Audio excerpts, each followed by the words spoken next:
Here we go. Oh my gosh, are we doing it? Episode 19. Ooh, I'm so happy to be back. The Collective Consciousness Show with Colin Reich. My guest today, Julia the Burke. wonderful Julia Burke. Woo woo. We were here a year ago.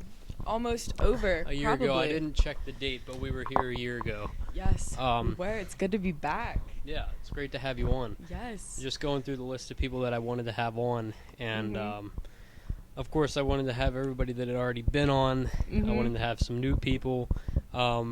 But yeah, so welcome back. Thanks for agreeing to come on. Oh my gosh. It's a great day. I'm so happy. When you sent me the text, I got so happy.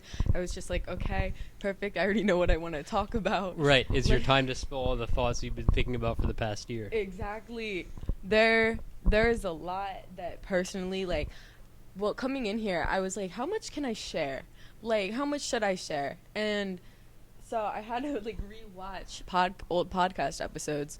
I'm trying not to eat this right now. I'm sorry. And I was listening and I heard how deep people were getting on it. So I was like, okay, I feel comfortable sharing. Yeah. Here. Yeah. So great. I mean, a year later, the podcast is on more platforms. It's bigger, so more people are probably gonna see it. Yeah. So whatever you want to share. I mean, different people have shared different things. I went through, so many different things with so many different people. Yeah. So whatever you feel comfortable sharing is good. I just want to make sure that it's comfortable for the viewer, comfortable for me and my guest. Just putting out the best product possible. But thanks for agreeing to come on. Thank you for having me. Okay. And you as long as it clicked, you're good. So, you did your research. You were watching old episodes. I did. Oh yeah. I had to do my research. I like that. Yes. I always like when people come to me and they're like, "Yeah, so I watched it and I really took something away from it." Yeah. It tells me that, hey, 15 people watch this. And they're actually Right. actively learning and Right. listening. Some people are listening and learning and gaining something from it, and I really appreciate that. It lets me know that I'm on the right path. Yeah. With stuff, that people are engaged in my content, and they're liking what you create. Right. Yeah.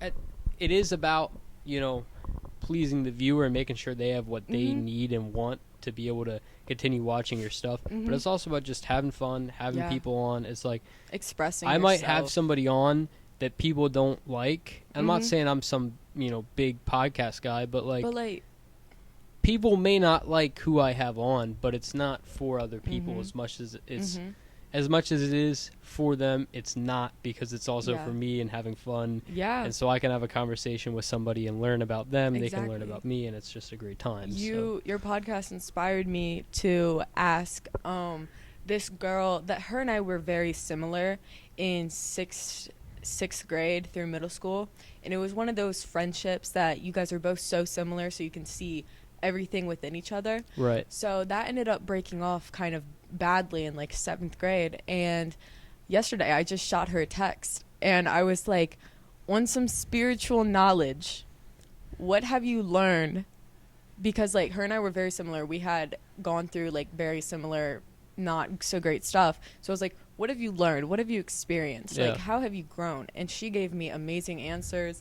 She was talking about how she knows that the association between her mind and her room, they're so tight. So when everything's everywhere, your brain's going to be everywhere and all that fun stuff. And it was really nice being able to talk to someone that some people may not have good connections or good views on, but you get to learn about them. You get to learn the person behind it.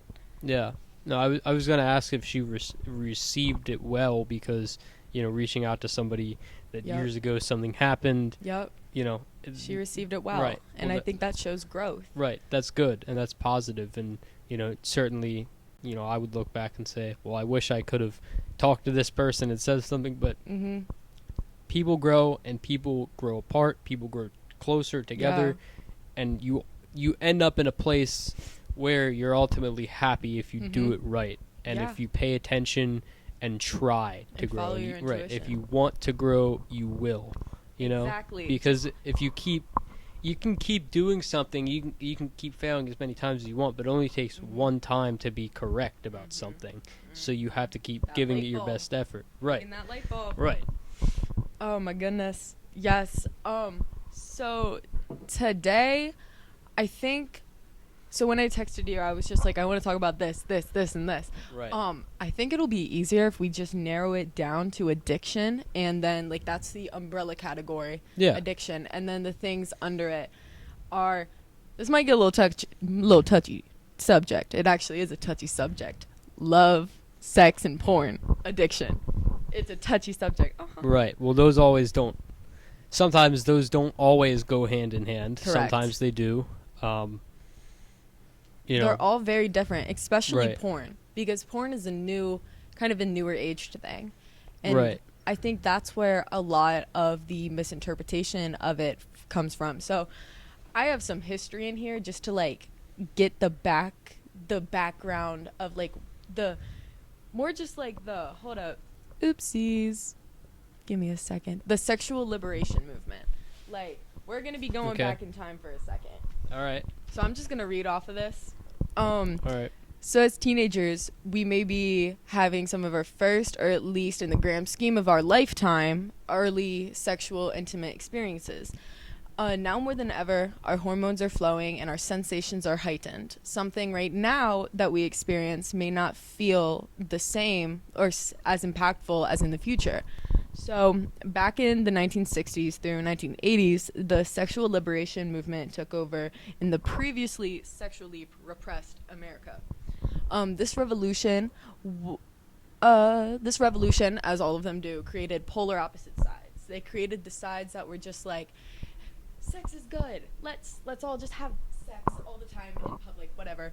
And then there was a side, usually people that were more like religious, whatever, or just like in older ways, because this was the olden days. People were just like, no, you're rotting the kid's brain. And the intent of the movement was never to like have like public sex or whatever. It was just to like shed light onto previously taboo topics.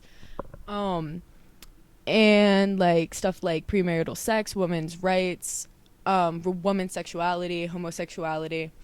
And now it like became unavoidable because of the movement, but every action has an equal opposite reaction.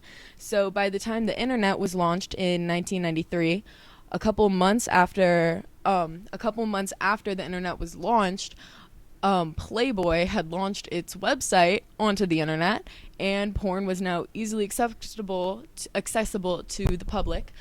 And that's not inherently a bad thing. It's just because of the shame around it. Because like the generation that was before like the kids, they were very judging towards it. So now the kids are going to grow up in that atmosphere, having porn, knowing that their parents are just like, no, none of this, like sex bad, you can't be like talking about that. So now these kids, some of them, not all of them, this is just for like porn addiction kind of, these kids are like growing up knowing that you should be ashamed of sex. Right. And you should be ashamed of all of this thing, which just manifests an addiction, because addiction, one of the things that runs it is like the shame around it. Right.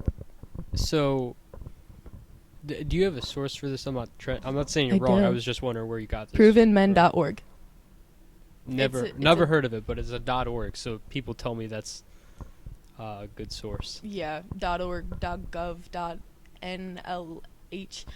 I've had a feeling you were gonna ask me this, so I literally like wrote it. No, right here. I was just wondering. I just like to know so I can go back and look at stuff if I want. I got you. But yeah, I think that well, in the past stuff had been, there wasn't, women couldn't do anything, no sex, no this, no that. Yeah. And it had been kind of demonized, and now through the years, now everything is over sexualized and everything is kind of, overcorrected. Right. Like right. There needs to be a balance. A balance, because when you have kids that are at 11 years old learning about stuff, learning about sex and stuff. It's like, all right, everything has its time and place, but can an 11-year-old understand what this is, what kind of connection happens? Yes. I don't the mental connection. Right. I don't know if people at 18, people at 23 can even truly understand that, because your brain is still developing until 25. Right. Your prefrontal cortex. Right. And so it's like, you should really be careful what you feed your brain, because there's a lot of people out here telling you, porn is fine, this is fun, whatever. And it's like, okay, but do you understand that sometimes it can go the opposite way? It can be bad. Yeah. You should be able to express yourself sexually, but it shouldn't affect other areas of your life, and it shouldn't become a thing where you need it to be happy, to be fulfilled in a relationship, on your own. It's a thing where people have really just made sex like everything, and it's not, it's almost way too normalized. And like, going back to the thing that you said about like 11-year-olds when they watch porn, first off, they don't understand the mental connection behind it, right? And they also don't understand that what they're watching is like a movie. Everything is unrealistic, and it's like, right. It's not even real, and that's the other thing. It's so like, then they're gonna go into having like their first like sexual experience or any sexual experience, and they're gonna be like, why is this person not giving me what I want, what I've seen? Right. This isn't right. Exactly. And then none of it's real. More and more. Right. And none of it's real, and that's not what sex actually is.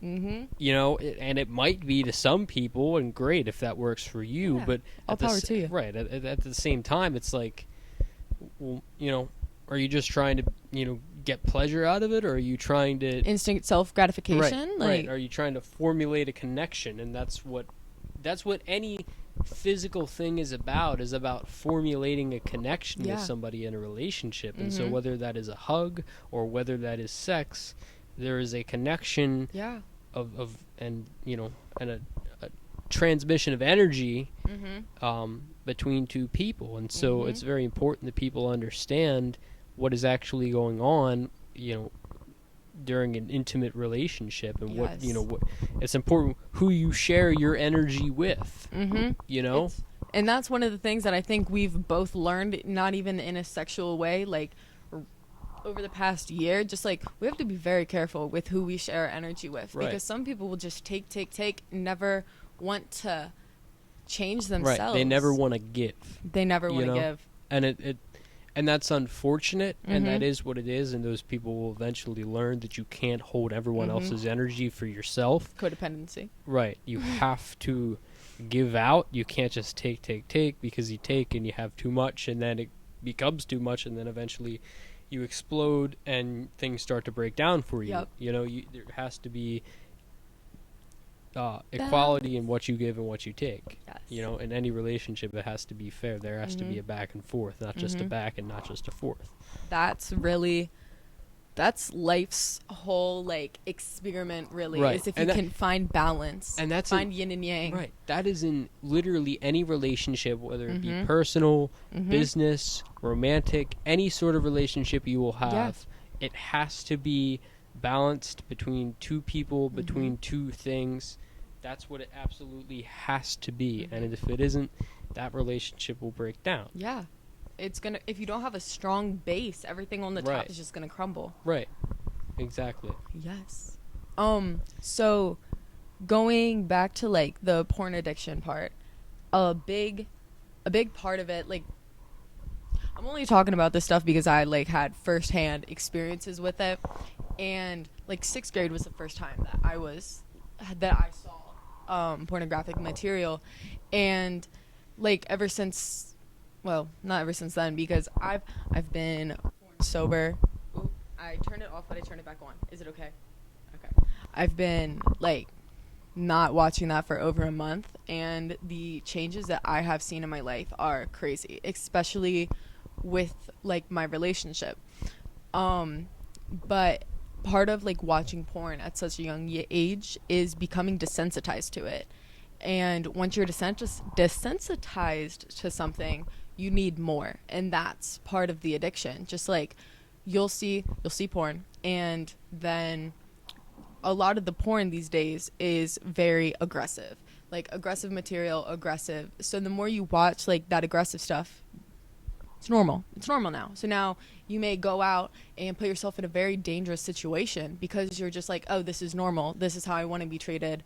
And there's like, it just allows for more risky, impulsive decisions to be made in the future, or for you to be watching more aggressive stuff. And then since you're seeing it, you go out and it's normal. And it's very dangerous. Right, and that's the same thing with any sort of drug, is that Yes. you do it enough and it just grows and it grows and it grows and it grows, and it turns into something that eventually you have a very hard time controlling, because Yeah. you end up building something that is bigger than yourself. Yes. And, you're battling your mind, and Yes. it's you versus somebody that, you have you when you're not on, the drug, whatever it is, whether it's porn, whether it's cocaine, weed, anything, Nicotine, whatever. alcohol, pick one. Pick your poison. Right, exactly, and it is poison, and so that, that's ironic. But so you end up building two personalities, you off of it and you on it, and you can live a perfect life. You can do whatever you want. Yep. But then when you're smoking, it's like you're just different. It affects your chemistry, everything about you, your hormones, everything. It affects everything, and you become a different person that you're not able to control, even if it's for 10 minutes. And then once you're off it, you're able to go back and do other things that you don't when you're on it. And people create these these kind of, not double lives, but two-sided personalities. Definitely, because there's the side that you show and you present other people, and then there's the side that that you're shameful of, so you don't want to present that to other people. And it's dark, and you're going and you're fighting your demons, and so and the longer you keep it in the dark, the more it's going to fester and grow. Right. And the other thing is, when you're fighting whatever it is, whether it's addiction or anxiety or depression or whatever, you have to face it. You have to go up to it, and you have to look it in the eye, and you have to face it. You have to sit down, and you have to have some really hard conversations with yourself. You really do. And so Dr. Jordan Peterson, said this, and I'm paraphrasing. He said, if you go down and you sit on your bed and you ask yourself, what am I doing wrong that I can fix? And you seriously ask yourself that question, and you search for that question, and you sit down and you ask yourself, you will find Definitely a lot of stuff that you could be doing, and you get real serious about it, and you could find a lot of stuff that maybe you don't want to find. But you can't just go about ignoring stuff because you're not going to do it. Right, it's a big problem. You have it's a to big problem. come face to face with the most disgusting, repulsive, like, you hate yourself because of what you've done, and you have to allow all of that hate towards whatever you are doing. You have to let that be so powerful that it overcomes the impulse to do whatever you want to do. And it's one of the most challenging things in ignoring that impulse, because there's this little thing in our brains called long-term potentiation that happens. And it's when two neurons are just like the messengers that transmit a bunch of messages from our brain to our nervous system, all that fun stuff. Long-term potentiation is the strengthening of two synaptic connections so that neurons will transmit through it more often. Meaning, if I am, what's a good example? Okay, if I like to read, I'm just I just started reading. I like to read. So now that pathway in my brain is becoming stronger because the neurons are just like, hey, this is something that we do a lot, so we're just going to keep doing it, just like a habit. And habits, that's really where all of this, that's where kind of addiction comes from, because habits, addiction, like the compulsive, impulsive, I want to do this. But with long-term potentiation, it's not the last stop. You can change everything. Your brain isn't set in place. There's a lot of time for change. Yeah. Right. And you kind of have to fight that other personality. So, have you ever seen the movie?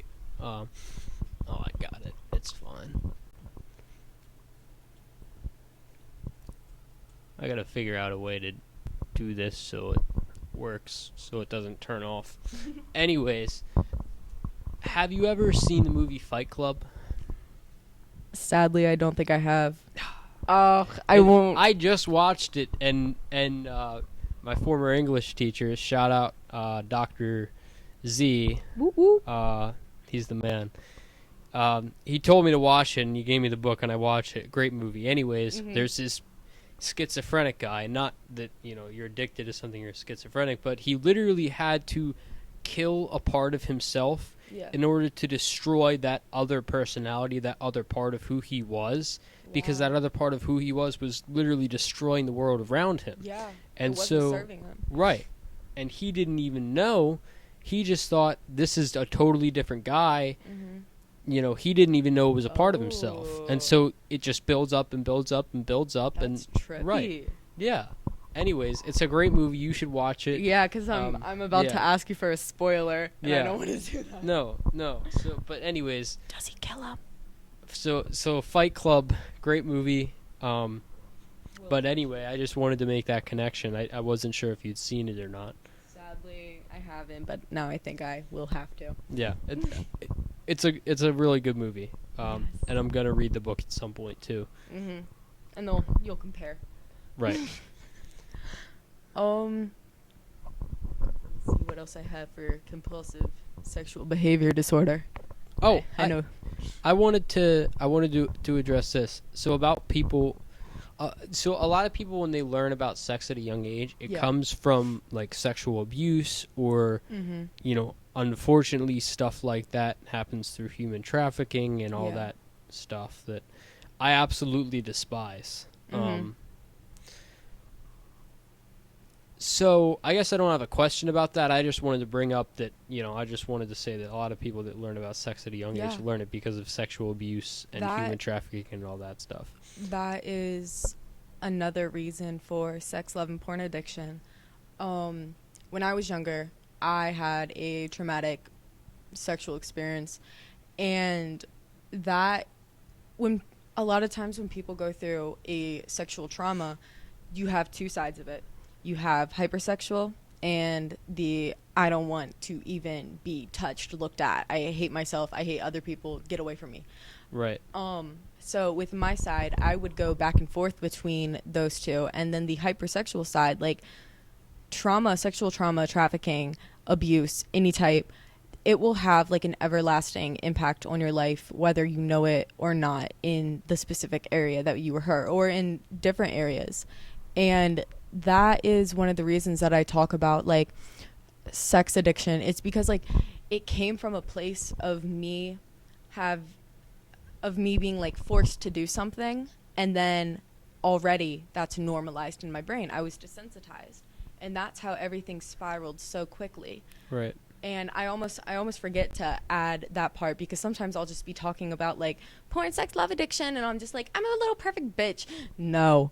I've been through the shits. I've been through the trenches. That's not funny. Sorry.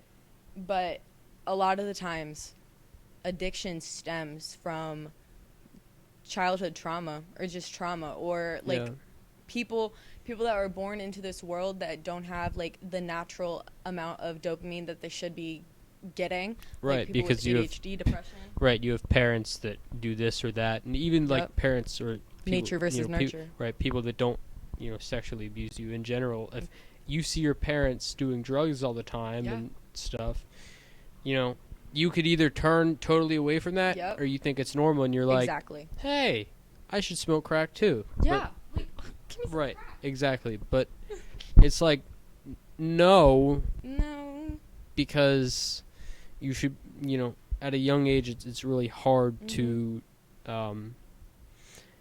make choices. Associating. Lost my train of thought. Take a second. It's okay. Anyways, my point is, telling the difference between the two is hard at such a young age, because you got just polar opposites. There's no black and white. And especially because they're your parents. You trust them so much. Right. So you'll see what they're doing, and naturally, you're going to do it. It's just like the whole... we might go into, like, eating disorders, since eating disorders are addictions in their own sense. And that stems a lot from, like, if we're saying nature versus nurture, it's a lot of nurture, because there's this thing called the biosocial psycho model, and it was created by this dude in like the 19 whatevers, and it's a actual psychology model that psychologists use. And one of them is like bio. That's your that's your genetics. That's all of the stuff that you inherited. And then you have the psycho. That's your mental and how you... Oh, I can't really get that one good, but I know the social is just like your relationships with others and your peers. So all of those go into your mental health. And if you are like, there was a study that if you were born predisposed to like schizophrenia, like let's say your parents have it, so now there's a chance you have it. Depending on the environment that you are in, they found that some will get schizophrenia and then others won't, because of the environment that they're in. If they have a stressful environment, then they're going to be more likely to develop like hard on like schizophrenia. And I don't know where I was going with that. I think it was just me saying your environment you're a product of your environment sometimes. Right. But you can change it. No, you can. You can certainly grow from it and learn from it. Mm-hmm. And sometimes, a lot of times you are a product of your environment, but a lot of times you're able to grow and move past it too. Knowledge if you is want to. Power. Right. If you want to is a big, big key. That's one of the things that I've been like thinking about a lot, is how much knowledge is power, because that's how you can combat almost anything. Because when I was really deep into my addiction with substances, I would just like ignore everything that was just like, oh, this is bad, until like what we were saying earlier, I sat face to face with it, sat down with it, read about it, talked to myself about it, meditated on it, thought. And after a while, just like you'll learn so many facts that it's just like, I'm so consciously aware of what I'm doing, and I'm so deep into learned helplessness, I need to get out, or this is how I'm going to be for the rest of my life. Because like if you're not actively working on your self-discipline, you're not going to feel in control of yourself, because it's going to spread out into so many other places and all that fun stuff. Sober. And that's great. And I always feel so proud of people. And I don't totally understand, because I've never had a problem with any substances or anything. And so I feel lucky. I feel blessed, because I easily could have fallen victim, like so many other people, to anything, and I feel bad for people that deal with stuff. And feel proud. You should feel proud of yourself. I feel proud of myself, but I feel bad because some of my closest friends have had problems, and people I've known for years have had problems, and it's like, all right, well, there's not much I can do except support them and whatever. And so I don't, like, because some of my closest friends have had problems with stuff, I don't think that drives, like, of course I understand, like, you shouldn't do it, but it doesn't make me, like, hate anybody that does it. It doesn't make me uncomfortable. Like, I can be somewhere and people can be drinking, and I can be the only one not drinking. I'll be fine. Like, I will be honest. I'll be fine. I'll stay true to myself. But I'll sit there and I'll be like, man, I don't fit in. I'm the only one. Yeah. I'm the only one sitting here that does not do any of this stuff. That does not feel the need to. Right. That's part of the reason I didn't go to senior week. And anybody can hate on me if they want to, but I don't want to be the only person sitting there while everyone else is, drinking and smoking and on the floor.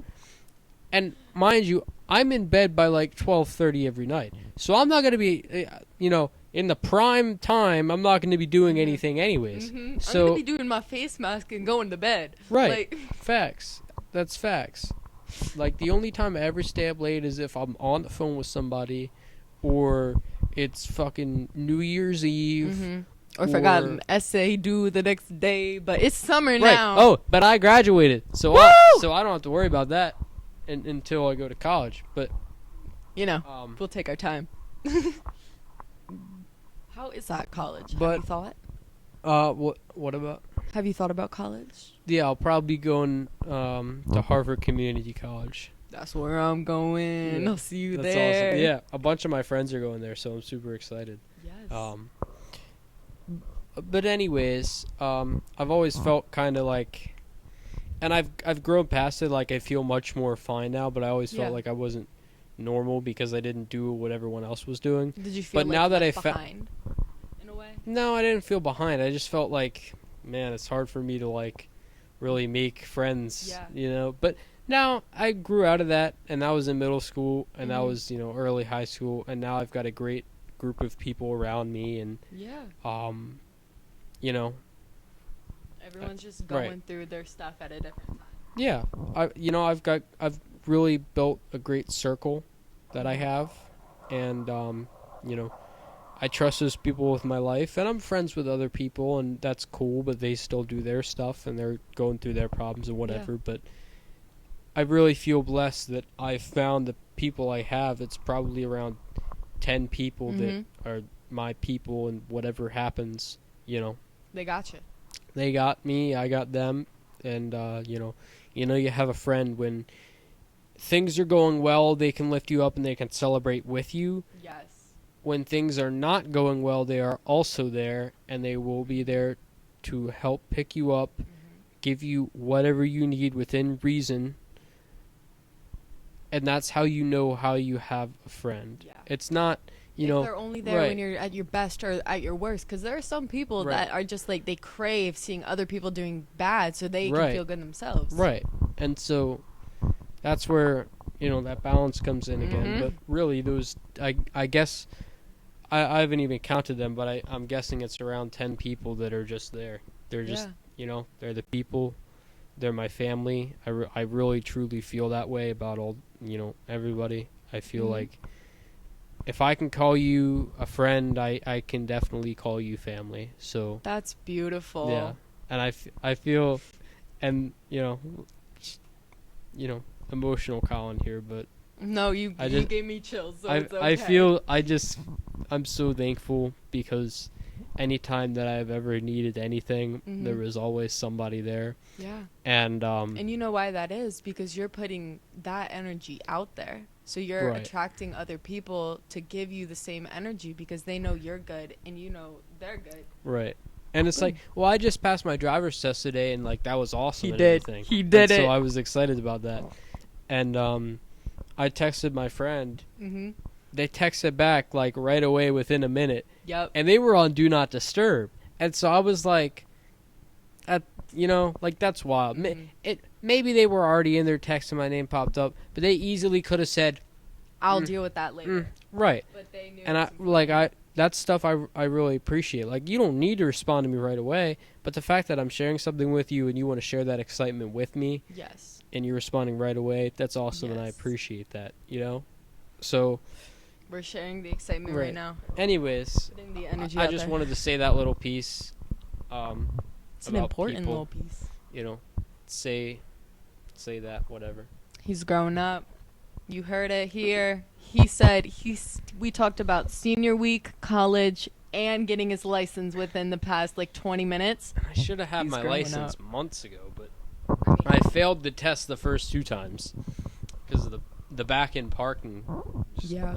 kicked me, but I got made fun of so bad because I failed my the permit test. right. I failed that 3 times, and the first time I was there, the lady that was gonna tell me if I passed or failed, so I failed, and she said, "Failed, ma'am. I didn't need that today." Yeah, that's so.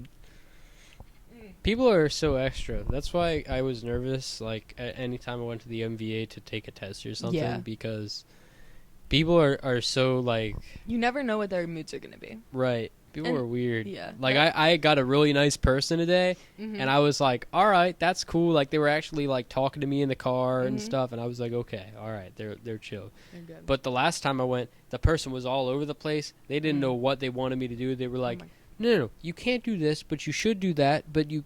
And I was told something completely different the last time than that, and it was just confusing. But, I'm going to give some ASMR you know. with my neck crack. Wait. Oh, darn it. I already did it. Let down. but anyways, That, yes. You growing up. You doing it. And it's a nice sunny day for you to get your permit. The license. yeah, now I'm excited. Now I don't know. I don't know what I'm gonna do now. No, you can just leave. It's crazy, Well- the feeling of just being able to leave, like the little But bit I of don't have a freedom. car, so that's another thing. I don't have one either. The minivan down there is my mother's minivan. I make sure I tell everyone that. I'll find one eventually. I want to save up just a little more money. I want to go probably like, I don't know, 2 months without Mhm. buying Yeah. anything, Yeah. like anything except like food for my birds and maybe like one other thing if I absolutely need it, just so I can save up a little more money, you know. Mhm. What do they Um, say for like a ring?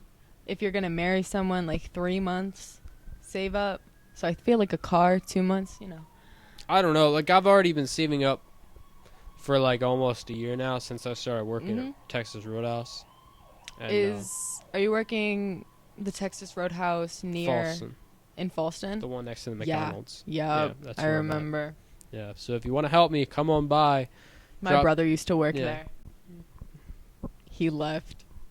He was a salad maker. What do you do before you tell me you're a salad maker? No, I do to go. Okay. Yeah. No salads for you. No, I don't want to work in the kitchen. Wild. They were going crazy in the kitchen. They always do. They're Well- always outside and, Right. They go crazy. I haven't heard anything about cocaine. Trust me, But- cocaine and opioids and alcohol, because my brother, he's an addict. That's also why I'm very passionate about like addiction and stuff. How long ago was this that there was serious drug problems in the the Falston, Texas Roadhouse? There's I don't- serious drug problems everywhere. Well, that's true in some cases, but But- the Texas Yeah. Roadhouse in Falston Like- has serious drug problems. Shh, this is like I'm just wondering. yes. And hold up. I'm surprised by this that. Can't be on mic. I'm surprised to hear that. Put the mic down. This is secret. Well, you can tell me off the air. Okay. Okay. Tell me off the air. Okay. I'm gonna forget. But it's okay. I'll remind you, but Okay. I'm surprised to hear that. I really don't want to. Like 2 years ago. 2 years ago. Around then. But I don't know if any of the guys are still there anymore. And I'm sorry if I scared you. No, I'm not scared.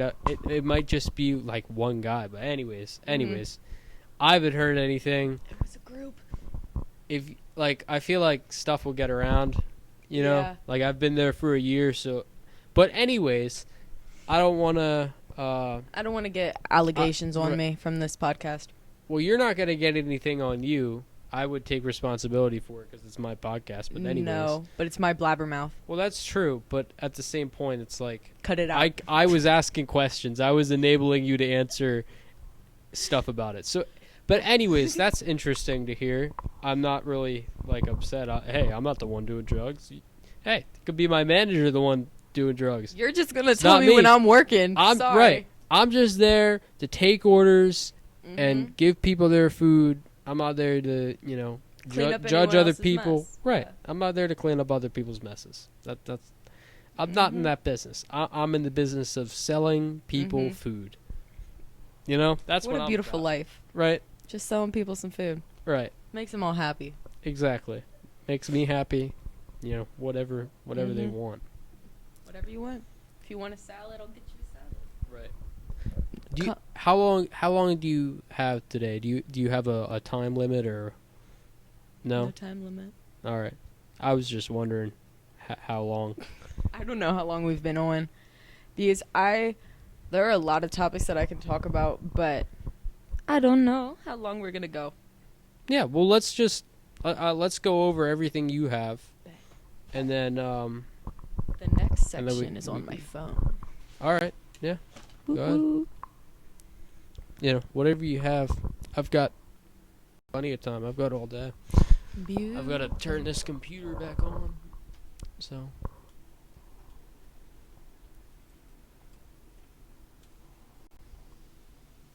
And by the way, we've been going for 40 minutes now. So. Beautiful. Is it hot up here? Are you good? I sweat whenever, so it's not a problem. All right. Well, Anything. you've got the fan on you. I didn't want the fan to be too loud, so it was taking over our voices in the microphone. But I appreciate the fan. yeah, I was just.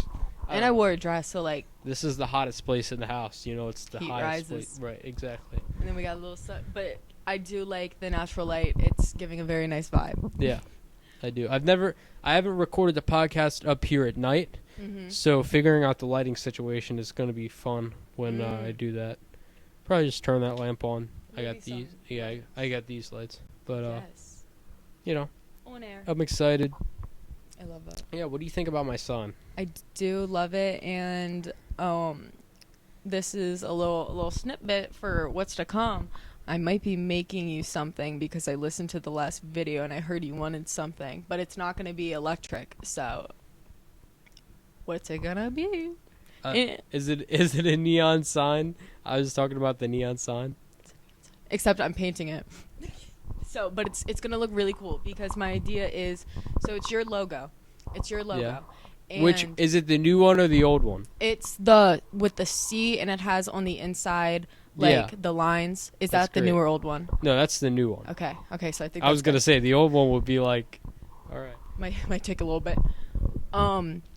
But it's so the background is black, and then the C is like the orange yellow, and in the center of like the lines, I'm putting a little streak of white, so it has that neon effect, like on those like apps, I don't know, where you like can trace stuff and Yeah. it has the neon marker, Mhm. so it's gonna look like that. And I'm actually very happy with how it's turned out so far. So is it like, so it's not an electric neon sign. What No. is it? What material is it? Paint and canvas. And yes, so it's not electric at all, because I was like, you were saying the price on the podcast and I was like, Yeah, I was like, I was can't like, make that. yeah, I was like, nah, bro, like, No. that's wild. I don't have $500 for that. No, that's my funny money, honey. Sorry. No, but I really appreciate that. Yes. I almost wish you didn't tell me, because that I would have been a know. great surprise. I know. But it came up. But I no, that is going to be awesome, and that I'm going to display that probably up on this wall, I'm very excited for it. so I can do that. No, I'm super excited. So thank you. I didn't know you were thinking of doing that, but Of course. you know, I was honestly upset when I was like, oh crap, I have the podcast tomorrow and I haven't finished this. What do I do? But I'm making sure that it looks bomb, so we're not. it's an excuse to come back on. It is. There you go. It is. There you go. Right.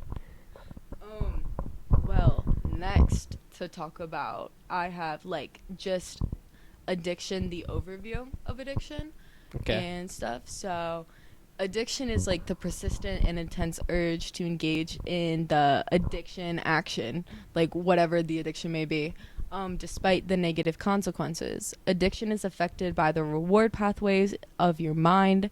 It weakens self-control and confidence in one's ability to succeed. So I wrote down a question for myself, and it was like, what type of people are most likely to have an addiction?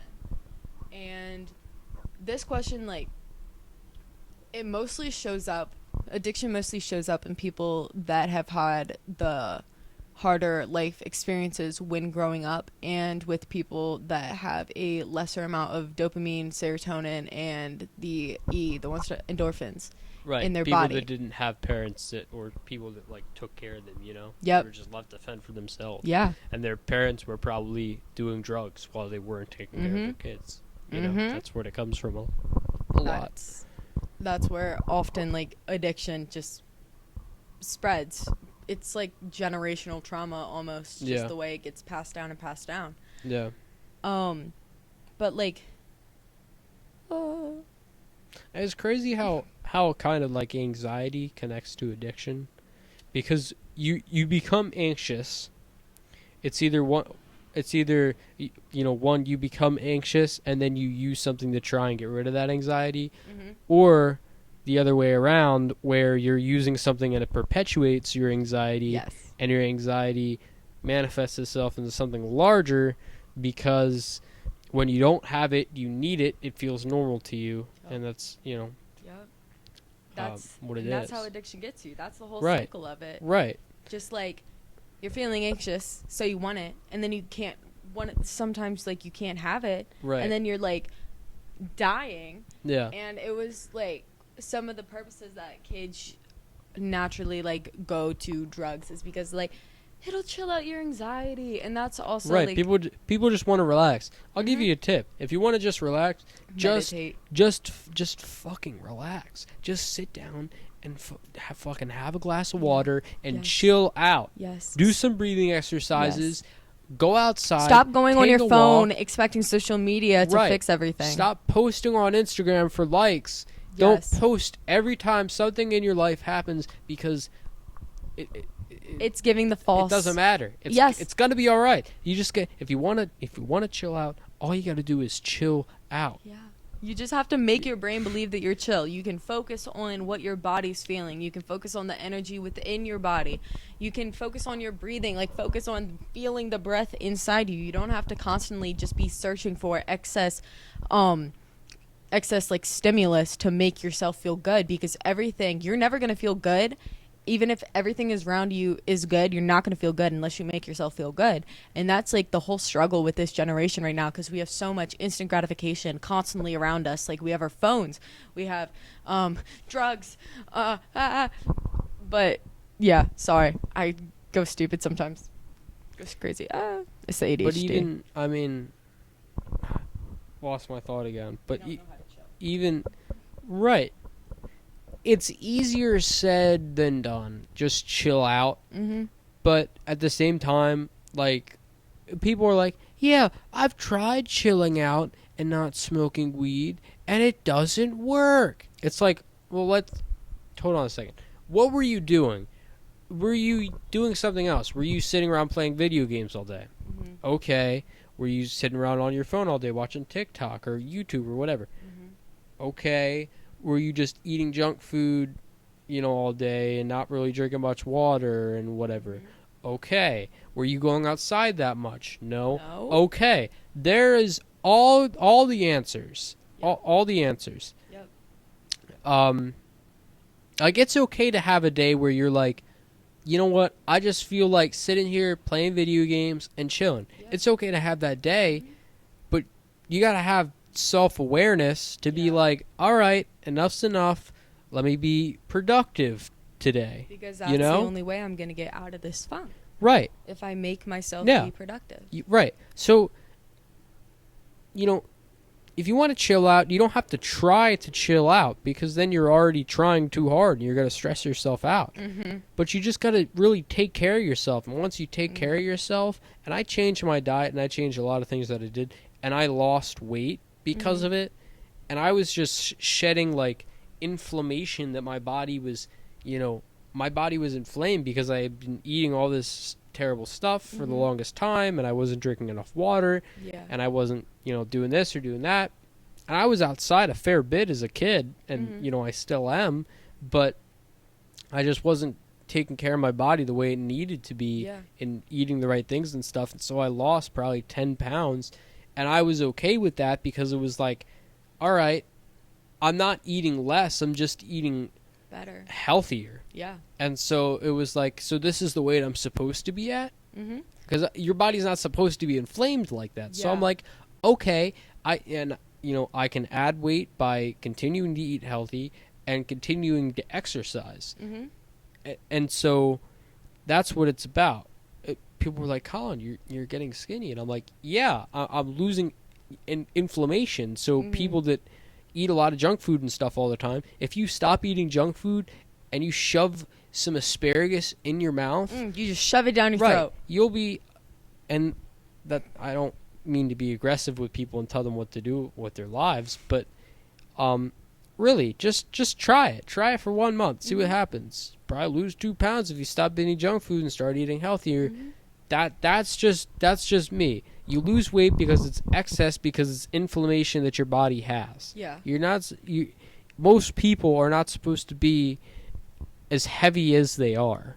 Especially like in my opinion. In no way am I an expert. Am I telling people go lose weight, go do this, go do that? But from my experience and from what I understand, a lot of it is inflammation. I have a very long history around food. So with what you're saying with just like, oh, this wasn't my resting body weight, like that's not where I'm at normally, like that was a really big shocker when I went into recovery and eating disorder recovery, and the opposite happened to me. I wasn't eating, so then they made me eat, obviously, because recovery. I love water. It's so good.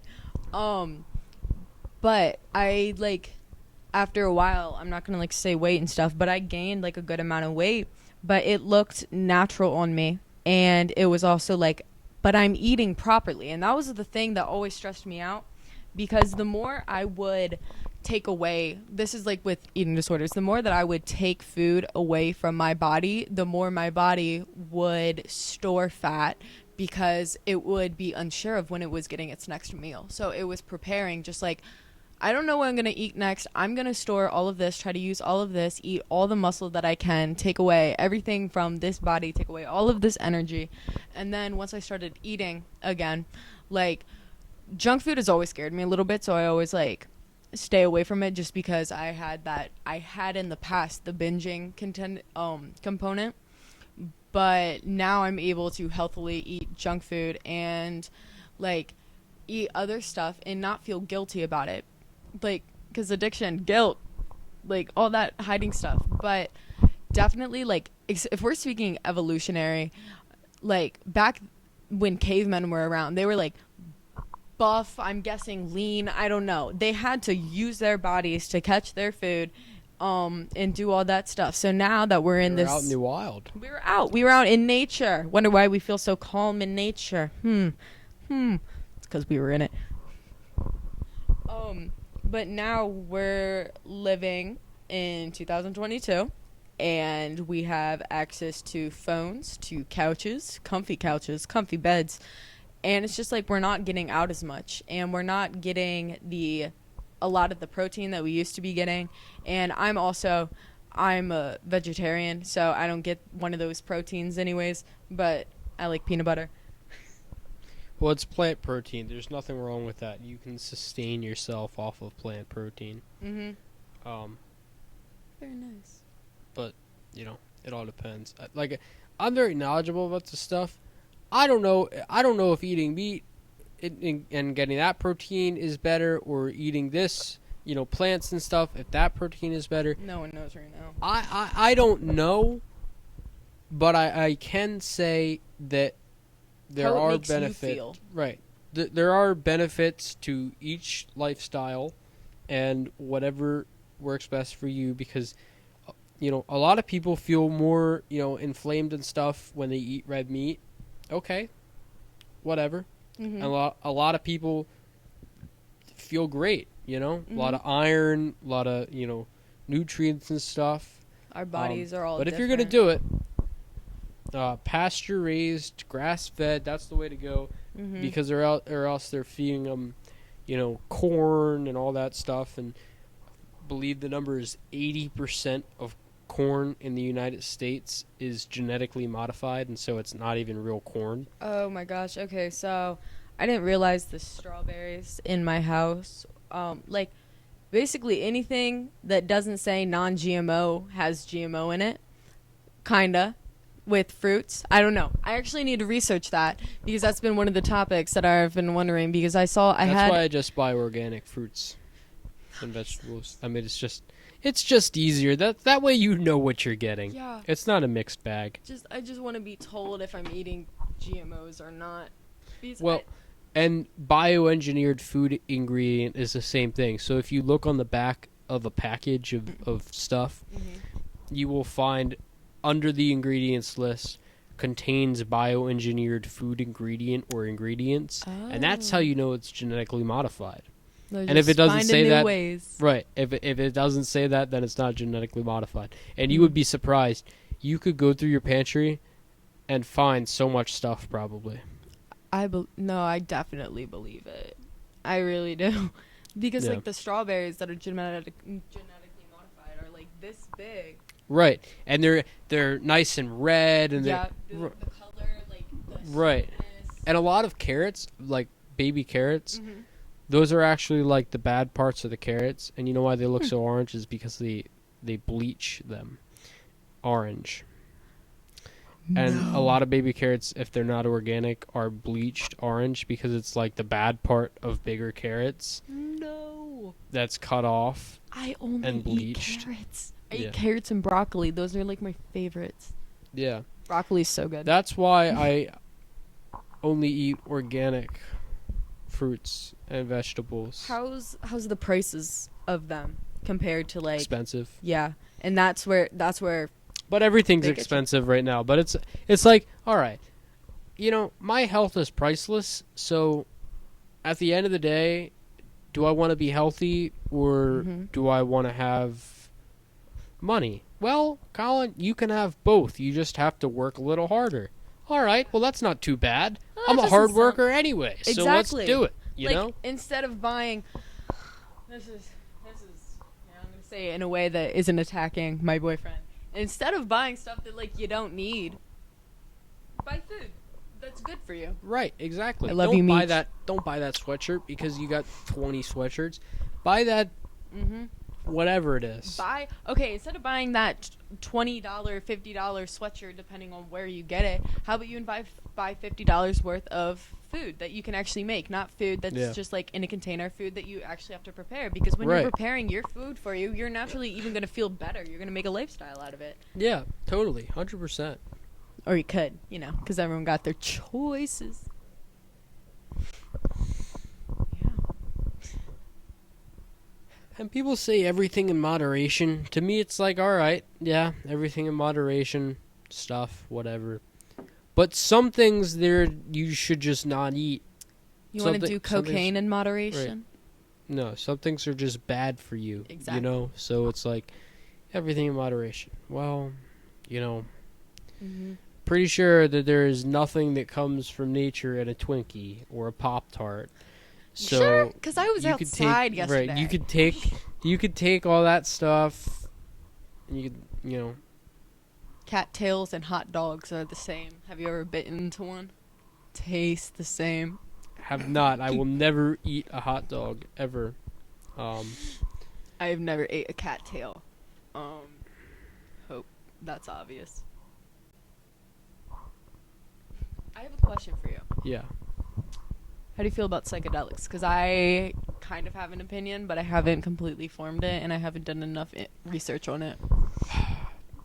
And when I say psychedelics, I mean mostly shrooms. I'm not talking about the like LSD that's synthesized. Am I using that word right? I don't know. Are you talking about acid? Like I'm talking about marijuana? Yeah, but like shrooms. I want to talk about shrooms that are more like natural and stuff. Well, marijuana is natural. Yeah, but like everything, anything can be addicted if it makes you feel good. If it's touching that reward system, you can get addicted to it. Because I was addicted to marijuana for 2 years, but we're out of that different phase of the life. We chillin'. But yeah, opinions on the psilocybin mushrooms. I know we're gonna get a little touchy here.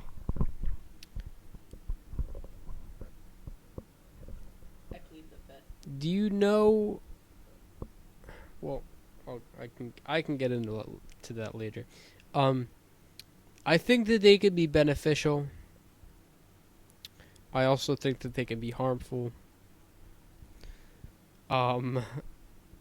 there's my answer. I don't have anything concrete. I know that a lot of psychedelics, psilocybin, they've helped people tremendously. They have helped And they've hurt people cure tremendously. They've helped cure PTSD. They've and Help depression. have you heard of this?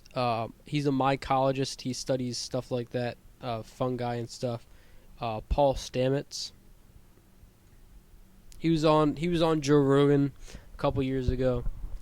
Paul Stamets. I don't think so. Tell me more about him. Anyways, he had a friend, elderly friend, who had a hearing loss problem, and he was laying down on his deck. Okay.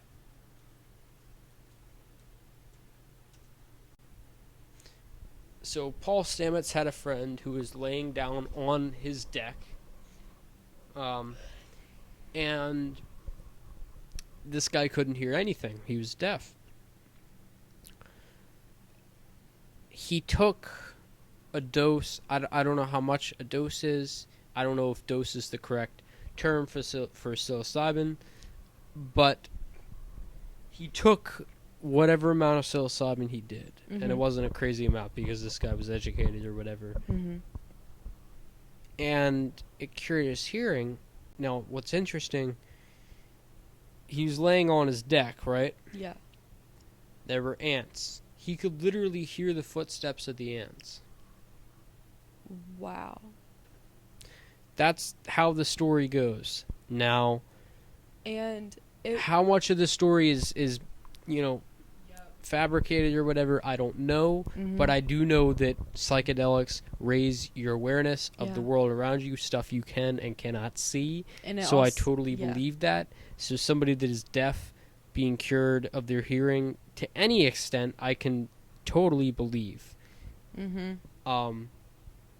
Just have to make sure the right people. Now, psychedelics and stuff, I believe they have the potential to kill brain cells. Oh, yeah, just like marijuana. But at the same time, it's like risk versus reward. And I think it has to be done in a controlled setting with a professional. I agree. You should have therapy centers where people can go. There, at Johns Hopkins, we learned about this in psych class. There is a little experiment going on, and they took people with major depressive disorder, and they did some trials where they would give, in a doctor setting, they had a lot of debriefing beforehand, afterhand. The patients were completely consenting to what they did. They were aware of everything. They put them in a controlled environment. Some patients were given headphones, blindfolds, on a couch, or whatever made them feel secure and comfortable, not trying to strap them down to a chair and be like, hey, take these shrooms. No. But the doctor would properly disperse the dosages, and I can't remember the exact findings. I know it's on the Johns Hopkins whatever, but a good amount of people reported years after, because it was a cross-sectional study.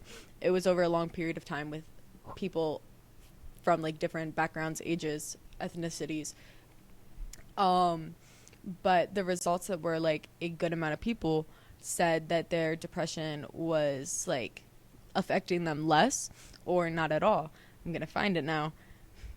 Please occupy my lack of speech.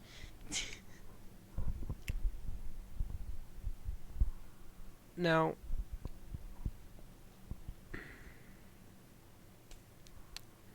I don't really have anything to say. I was kind of listening to what you were saying, so letting it resonate.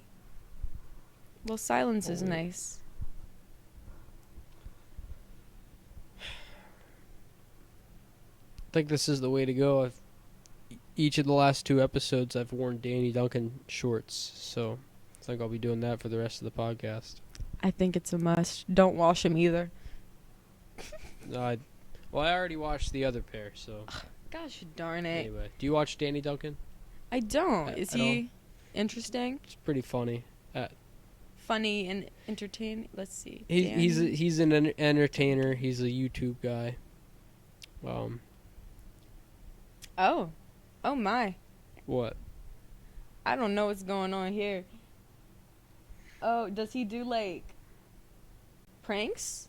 Kinda? Oh, crashing yeah. golf carts. Yeah, he's a funny guy. I like him. I enjoy his videos. They look fun. Yeah. Danny Duncan. He's a nice guy. I've never met him, but he appears to be a pretty nice guy. Okay, so we have an EDU site. Johns Hopkins EDU hub, psilocybin treatment for major depression effects for up to a year for most patients, the study shows. Yes, it's hub.jhu.edu. Enjoy. For most patients, scores of the overall treatment decreased. Okay, so they show that the decrease of the psilocybin from 22.8 at pre-treatment to an 8.7 at 1 week, and those scores are the scores of the grid Hamilton depression rating scales. So at the before treatment it was 22.8, meaning like they were high in their depression. I don't know the top score of like how far the score goes of the scale, but after 1 week their depression went, these were averages, sorry, so they went from 22.8% to 8.9% the week after, from pre-treatment to a week after, and then 4 weeks after it was 9.3%, so it's going up a little higher, and then at 6 months it was 7.7, and at 12 months that was 12 months after treatment, so it actually ended up going back down, which is very cool. Do you want to hear what this dude Roland Griffins has said? Yes. Okay, he's a psychologist, dude. And no, he's actually a professor in the Department of Neuroscience at the Pediatric of Johns Hopkins University School of Medicine and founding director of the Johns Hopkins Center for Psychedelic and Consciousness Research. Psilocybin not only produces significant and immediate effects, it also has a long duration, which suggests that it may be uniquely useful new treatment for depression. Beautiful.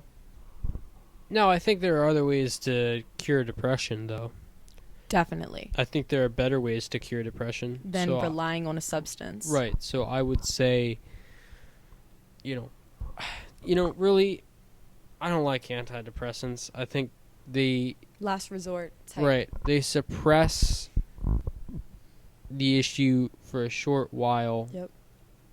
And then it comes back up. Yeah. Because when you're not on them, it sucks, and when you are, everything's great.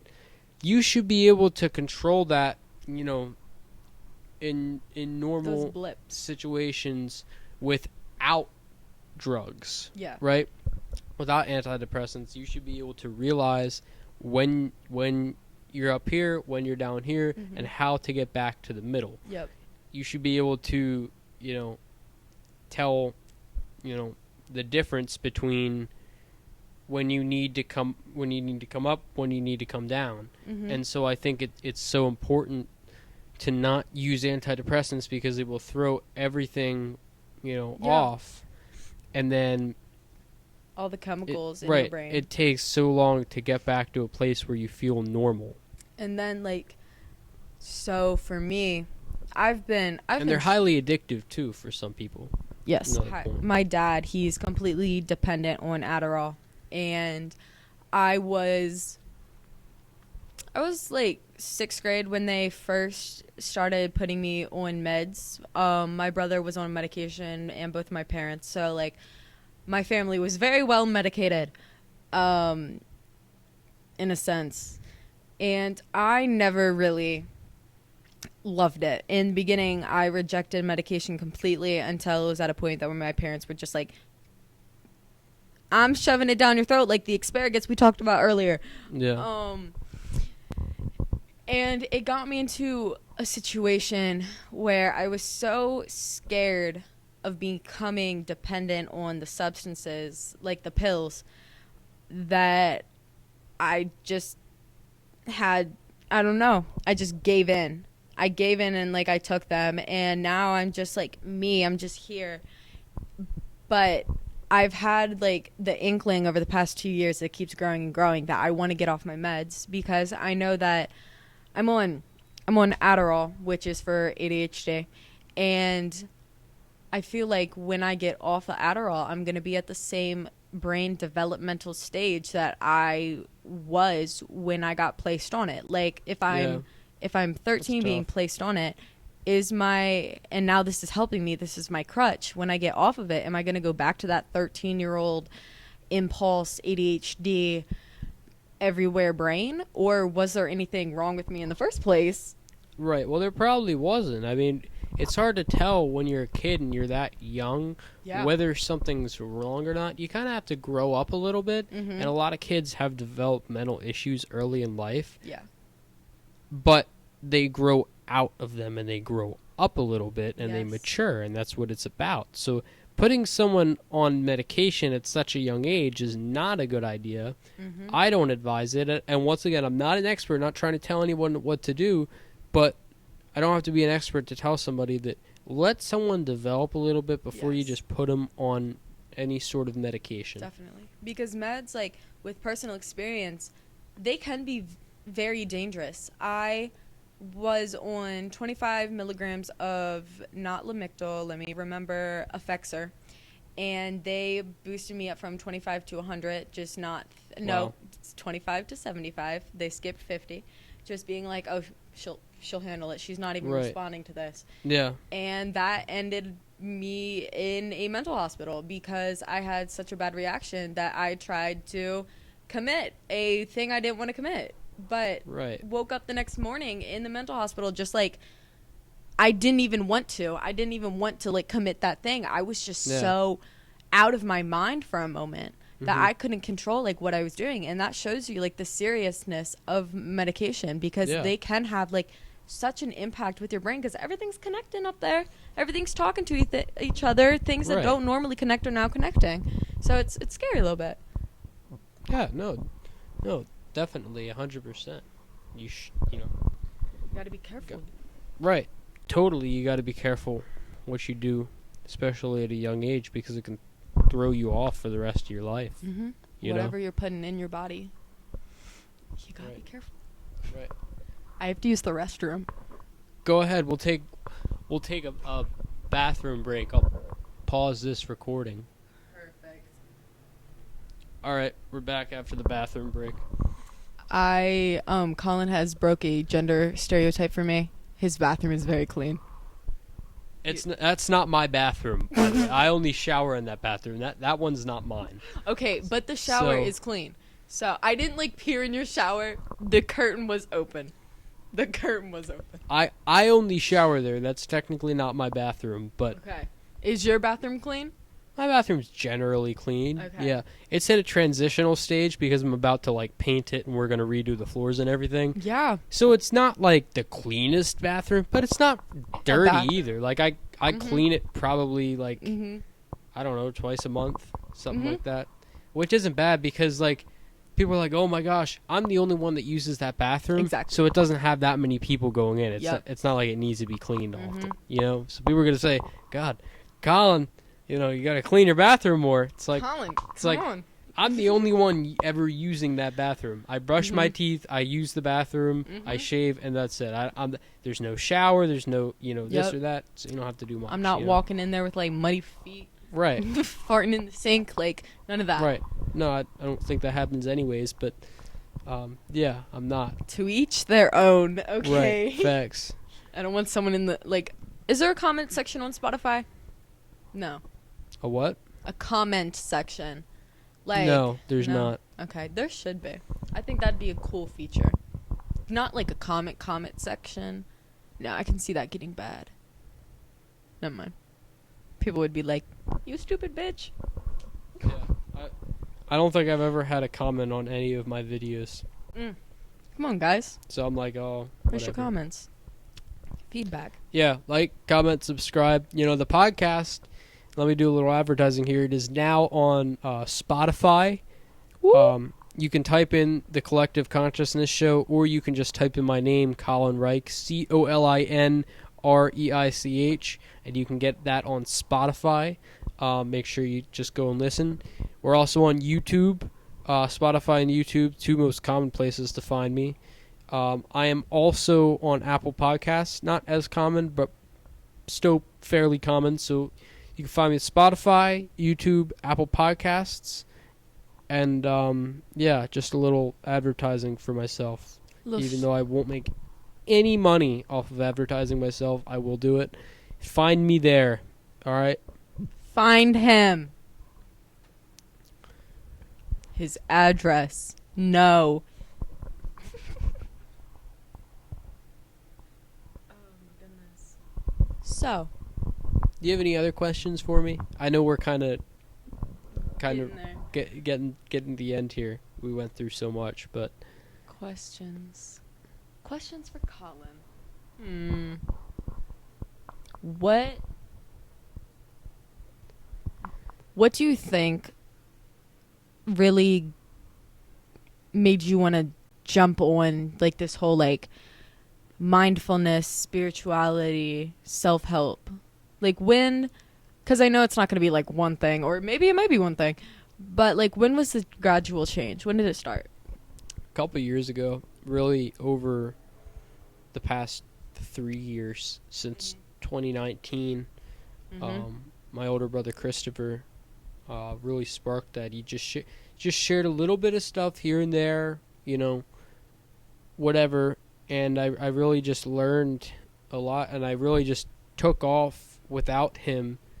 Baby bird leaving the nest. Right, because sometimes he's not there for me. Sometimes we don't see eye to eye on stuff, and so it's like, okay, well, you know, as I started to grow up a little bit and mature a little bit, and he was growing up too and going through his own stuff, it's like, all right, I've got a nice base that he helped build me tremendously, but then I was able to go from there, and I credit a lot of it to him helping me get on the right path, but I credit a lot of it to myself as well, because I wanted to learn, you know, I wanted to get better.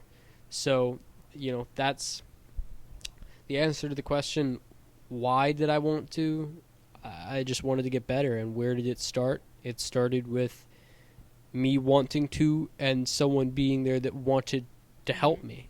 And that's, I'll ask people that question, and one of the most common things is just being like, well, because we're around the same age, and the people that I'm asking are always around the same age. Right. The answer is usually 2019, 2018, that people are starting to like come into themselves. And I think that's definitely a thing of just like becoming a teenager. Right, that's just growing up. That's just growing up. But some people, everybody's at different stages. So I'm like, I'm not to say I'm above anybody else, because really, honestly, truly, I'm not. I might know more about something else than you do, but that doesn't make me smarter. That doesn't make me more intelligent. That doesn't make me better than anybody. It just means that I know more about something specific that you don't, and you probably could tell me something that I have no idea about, and I'll sit here and I'll have a great conversation with you, right? But you know, I'm at a different stage in my life, in my maturity and growing up, than other people are, and that doesn't mean I'm above or below anybody. That just means I'm at a different place than other people. Can I dig into the book that you lent me? Can I dig into that a little bit? You can. Don't give me any spoilers. I haven't won't. read it yet. You read it before me. Yes. No spoilers will be here, but there is. He almost makes like a little chart, a little layout. He actually does make a literal chart. But he goes, and let's just say in the spiritual realm, there are different levels. Right. There are the beginner souls, the intermediate souls, the advanced souls. That's true. And this is stuff I know. This is correct. Until you tell me stuff I don't know, and I'm like, all right. I don't know. Let me read. Let me read. Let me do my notes. Right. but like in the spiritual realm, they would show up in different colors, the color that would suit them. Yeah.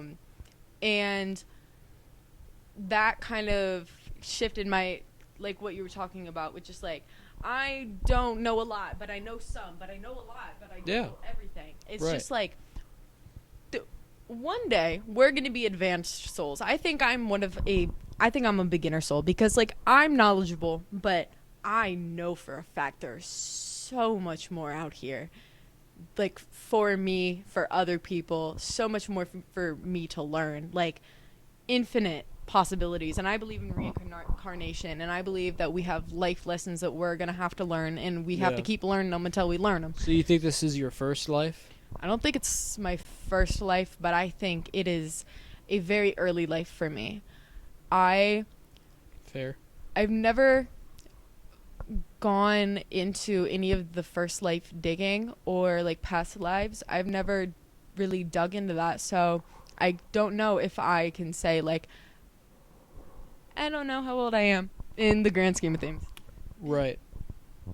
But I know that I believe that we're all here to reach a certain point of, I guess you can call enlightenment, even though enlightenment isn't like the last stage. There's like gonna be more after that, because you can be enlightened. Enlightenment's like being, I don't know what the state of enlightenment is, just like being very aware. We cracked at the same time. Enlightenment means different things to different people. You know, you could take it in the religious sense, and you could also just say, I've been enlightened. You know, you've enlightened me to something that I didn't know before. Yes. But yeah, I think I'm younger. Just in time. There's a lot of things that we all learn, but I don't think I know a lot yet. My knowledge, I think my knowledge is spread very thin in the realm of spirituality, since there's so much information that I constantly want to dig in to at once. There's so much stuff across so many places. Where do I bite? Where do I take a bite? Yeah. Where have you taken a bite at? Where have you started with all that stuff? I really just looked inward. I made it about me. I made my growth about me. I didn't make it about what other people were doing, what other people were saying about me. Yeah. I just looked inward, and I was like, you know what? Let's just search, see what we find, see what we come up with. You know. That's what I did. So any growth or learning, you look in, and you'll see reflections of yourself and things you do in the world. But oh my gosh, yeah, mirrors. That's of course, still looking in. You can't look in without also looking out and understanding what else got you to this point. What actions in the past that people have done towards me or that I have done towards them, what about that is making me act this way now? What from my past is like creating this reaction out of me? I remember something very specific.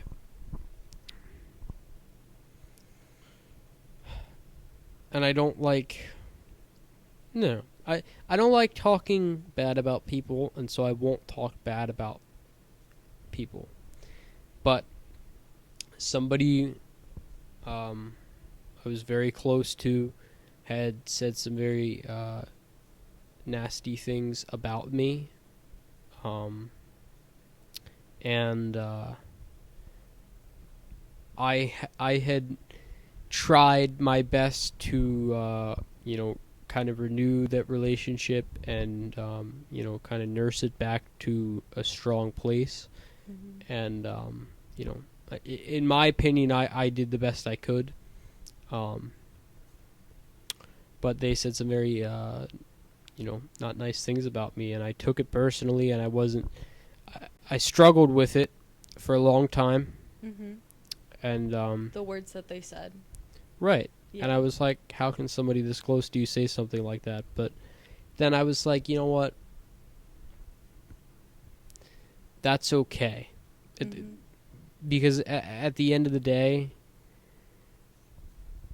they're going through their own stuff. What was your question?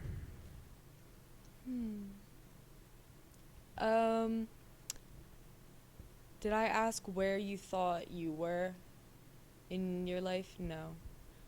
People, relationships. No, it wasn't a question. You said something about... Why do I react this way because of in my past? What in my past made me react the way I do? Yes.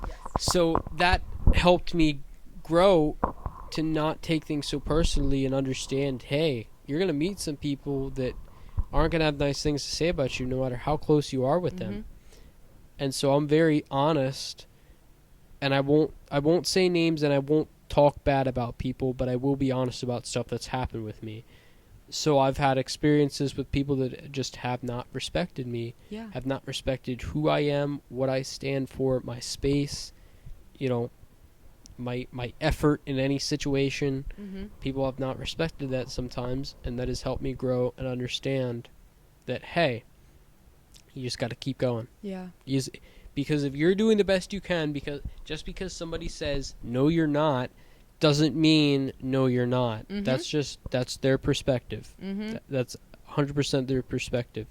So you can only try your best and do your best, and there's not much else that you can do. Everything else is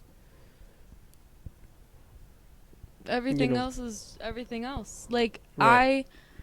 I definitely, and I still do have this part of myself. It's the part that's just like, I want everyone to like me. I want to be able to please everyone and make everyone happy. People please, or whatever people may say. But I used to be that person, and now I'm not. Like, I'm still very kind and compassionate. Yeah. But now I'm like... boundaries. Now I'm like, all right, I'm fine. Like, I can make it on my own. I don't need the approval of everybody else. And it's not like that. It's like, hey, I have 460-some followers, and I get 70 likes on a post, and I'm not upset. And I'm like, hey, I thought that was a really cool picture, caption.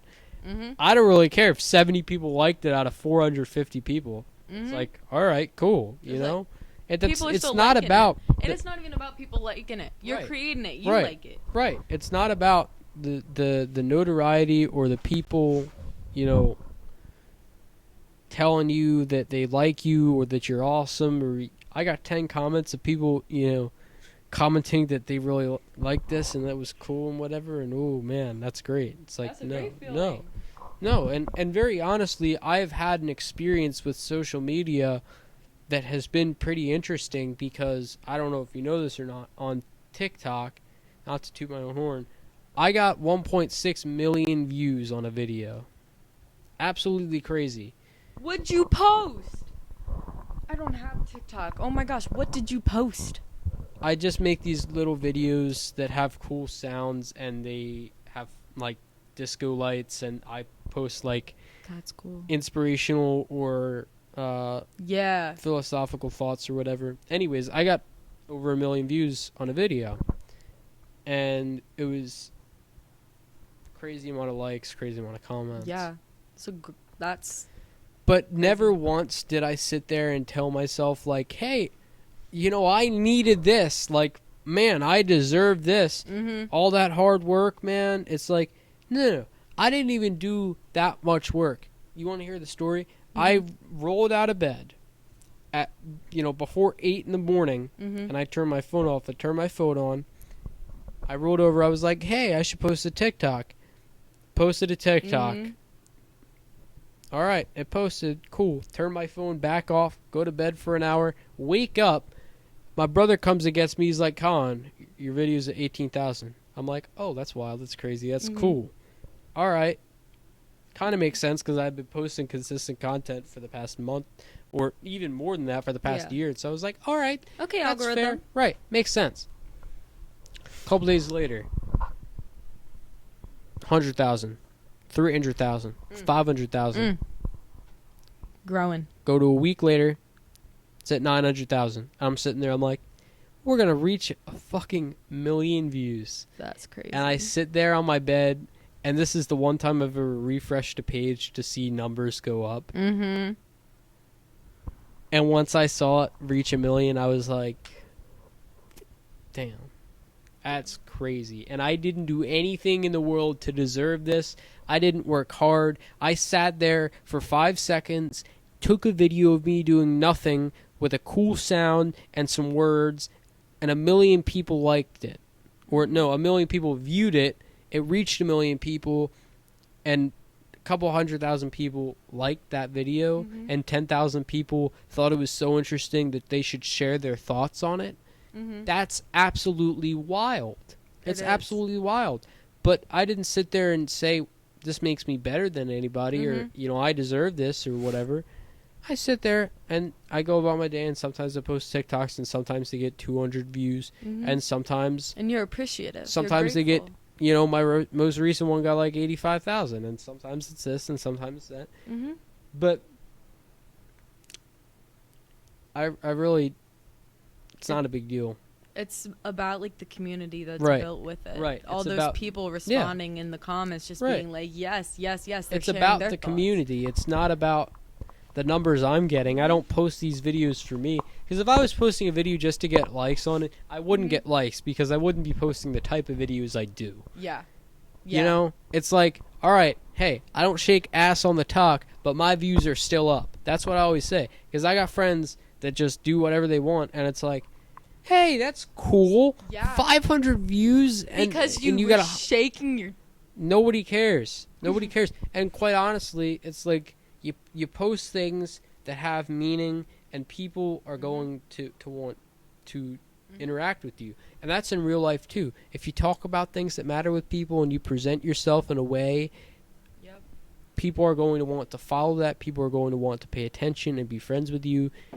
And if you don't conduct yourself in that manner, people aren't going to want to do that. So, in a lot of ways... Yeah. And, like... I don't know what I was going to say after that. But I think... anyway. Well, I'm going to put my little 2 cents. I think it's great that people are able to expand their knowledge from something that you put out there. Like, people will hear that information, and then... boom, another thought will come into their heads, and maybe they might, like, take a leap on that thought, do some research. And, like, you never know. If that reached 1 million people, there is a very high possibility, like, I'm getting chills talking about it, very high possibility that another person was very touched by that. Even if it was just one person. You could have, like, changed, it could have been a very, like, important part of that person's life. They could do something after this, so it's, like... reading that made me feel good. Thinking like this makes me feel good. I'm going to do an action that correlates with these two that makes me feel good. Yeah, 100%. Snowball effect. 100%. It sucks that we have an attention economy, though, on TikTok. Because, like, a lot of things nowadays, like, you'll post it and you'll, like, people will even forget about what they posted themselves. Or it's like you're constantly trying. How is that? Like, do you feel the need to constantly be, like, posting out there, be, like, creating and responding? Should I re-say that? Like, no. Okay. I want my videos and stuff to do, and I want my content to do well, like, obviously, but... So I feel the need to, like, in order to grow. Yeah. And I also, I do that in the... TikTok in conjunction with my podcast a little bit because you gotta right you gotta have crossover so people know what you're doing, broadcasting. And I don't know how many people on TikTok know that I do a podcast. Probably not many. But maybe you should put a link in your bio. I do have a link there. But I don't feel the need to... What was your question? Do I feel the need to post? Yeah. Or do I feel... Yeah, do you feel, like, pressure to post? And does that change the way that you would like to interact with the community that you are reaching out to? Any pressure there is to post is on me because... If I don't post that video, it doesn't get 1 million views, and my life goes on. Yeah. So it's not a big deal. Like, there's not that much pressure.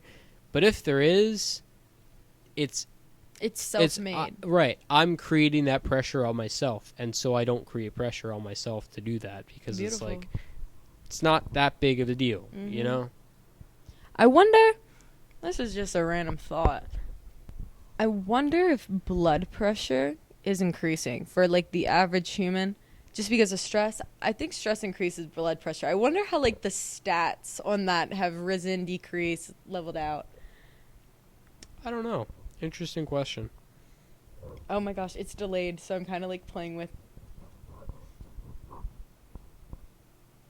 Oh my god. Okay, I'm going to stop because people are going to look at that and be like, what is this girl doing? Yeah, the video has been delayed on some of these podcasts. I hope that doesn't mean the audio is delayed. Anyway, is that all? You got anything else?